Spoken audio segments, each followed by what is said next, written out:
Nu, žinokit, ateinu su svarmeniu. Nesitikėta, ne?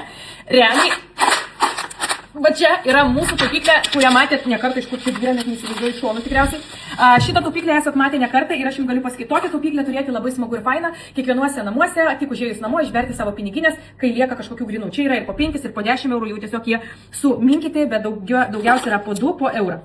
Tai mes čia beriam tam, kad tiesiog po kažkur tai 6-8 mėnesių, va čia apie pusę metų šitai taupyklė ir jinai pas mus susirenka. Ir dažniausiai čia būna apie 800 eurų surinktų pinigų. Įsivaizduojate, 800, va kiek jau šiminėjom, tai va tokia maždaug suma gaunasi. Tai tokią taupyklę verta turėti, bet trumpam. Jokiais būdais metai, 5, 10, 10 laikyti tokias taupyklės, kuriuose galvojat, wow, praturtėsit. Ne.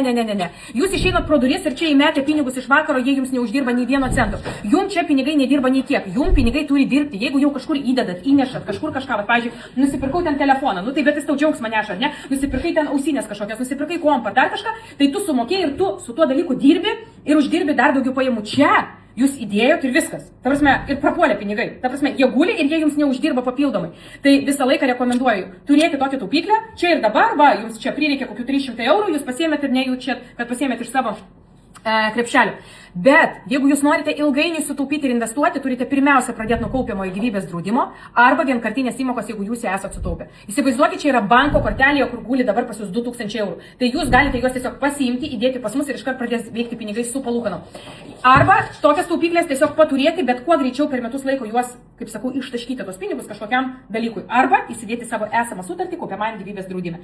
Tai mes dažniausiai šitos pinigus panaudojam kelionėse. Dažniausiai tai būna. Važiuojame į kelionę, mes ištuštinam taupyklę, viskas. Nes mes turime visą šeimą, kiekvienas asmuo, mes turim kaupiamą į gyvybės draudimą, taip ar tai pasidarė, tai mums tenai įnešinėti papildomai, jau mes tai darom ne iš šitų taupyklių, o darome iš kitų investicijų, kada vienoje investicijoje uždirbi ir įdedi į savo esamą investiciją. Tai tokie reikalai su šiom taupyklėm. Faina, smagu, bet čia yra greitai ir reikia greitai išleisti. Tikrai nelaikyti 10 mečiai, nes čia, nesąmonė, visiškai.